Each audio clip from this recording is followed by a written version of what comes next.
Have you ever scored 350 points and failed to win a card? Have you ever watched somebody else score 150 points and they get into the money? What league is the easiest to win? We're going to explain it all next.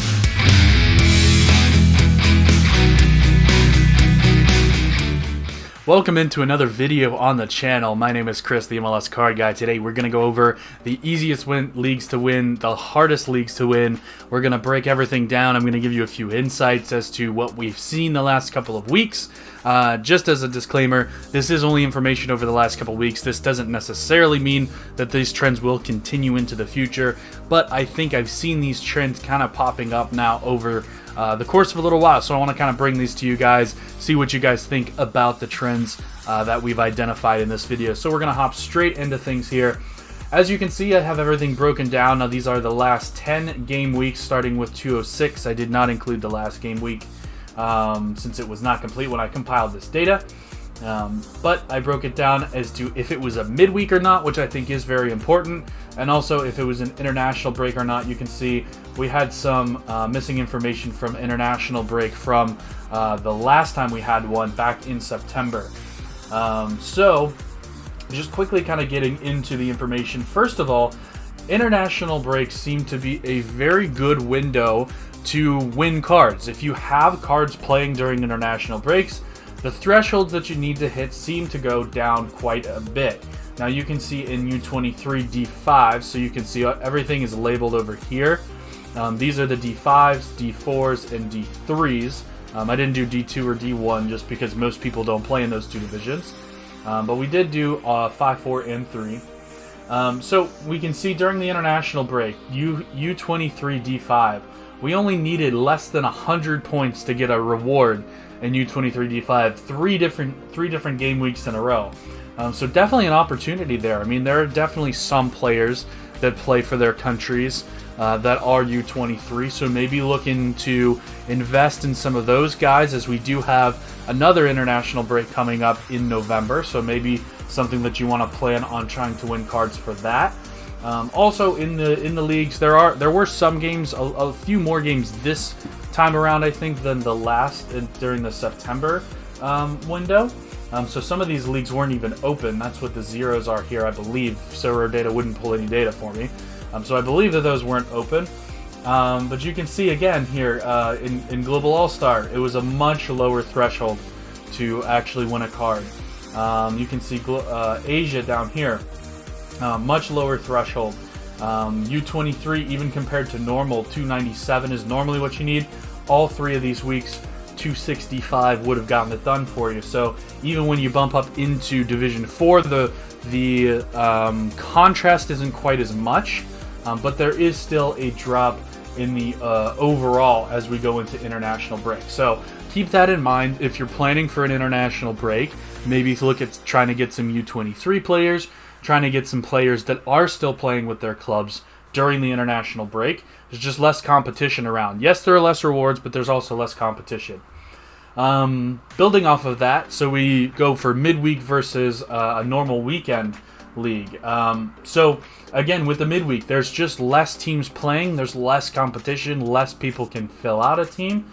So the thresholds have been dropping, even though they do have fewer rewards during this time.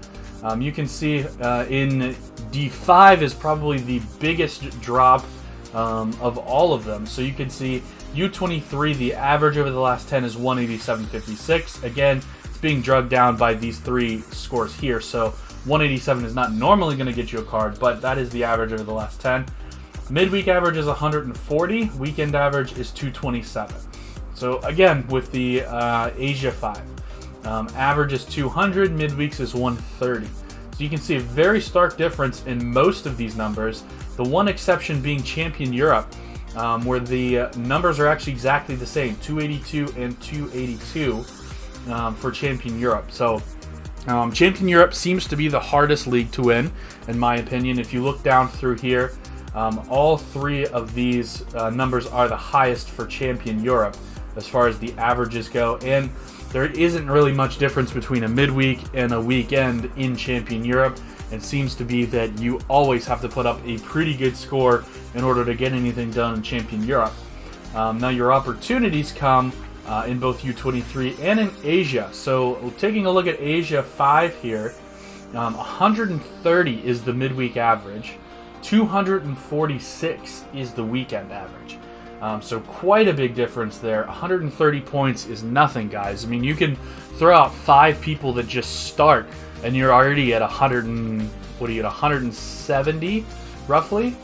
So 130 for an average for a midweek is almost nothing. And you can see even here are the midweeks: 163, 218, a little higher, 103. None of those were during international breaks.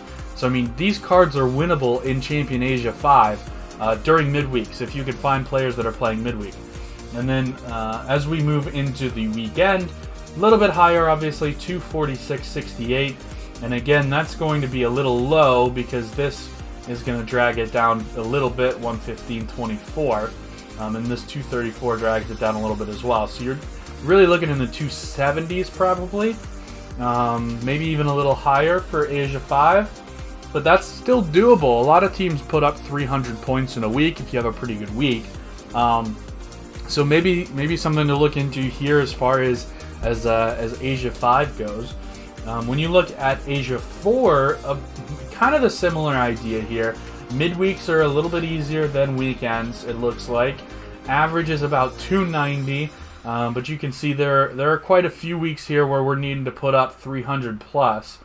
This week being the highest, 333.49. So even as you go up the divisions, obviously it gets harder to win cards.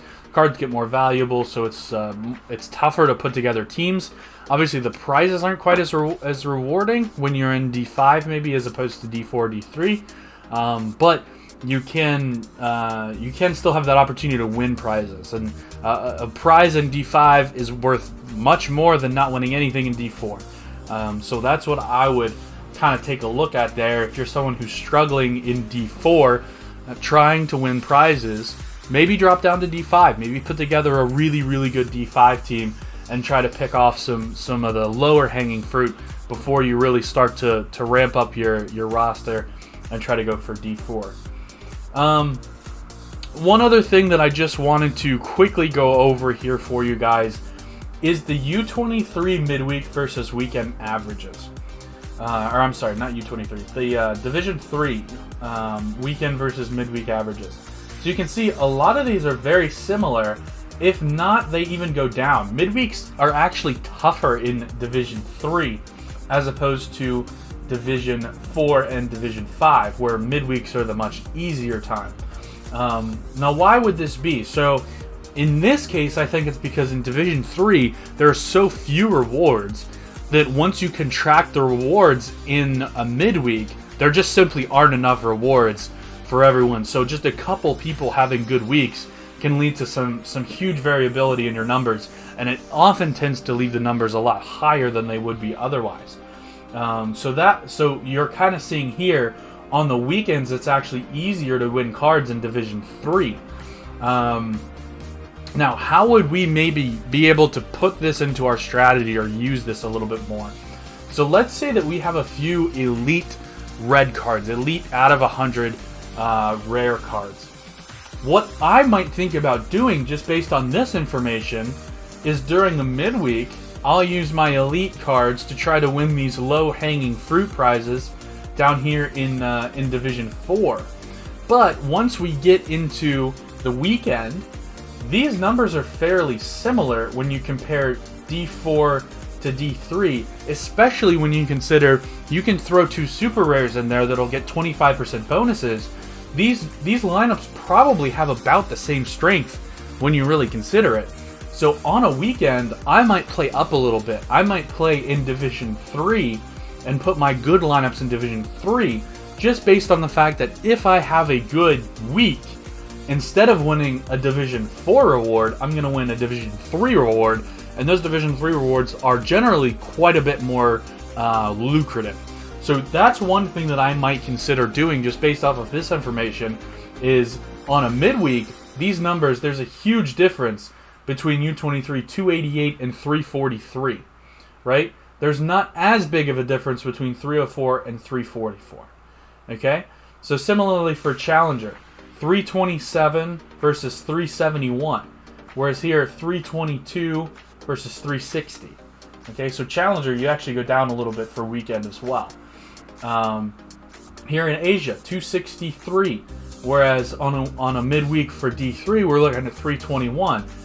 Here, 308 on a weekend, 349 on a weekend for D3. So maybe just something to consider here as you're putting together your rosters on a weekly basis.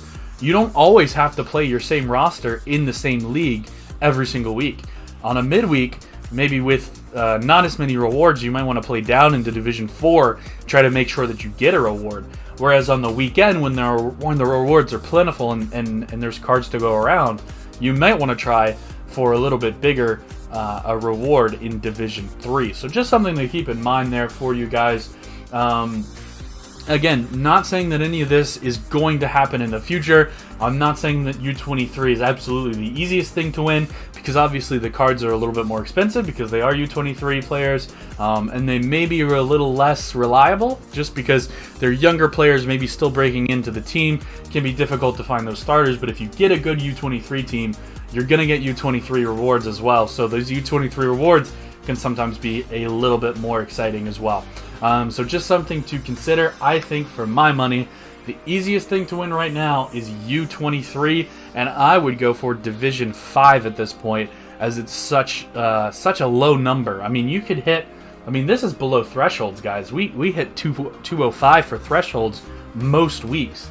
So if you're only needing to average 187 to win a card, you're in some business there. I appreciate you guys watching the video. If you stuck around till now, let me know what you think of these strategies in the comment section below. If you have any questions, my Twitter is obviously always open. But until the next time, Vamos United!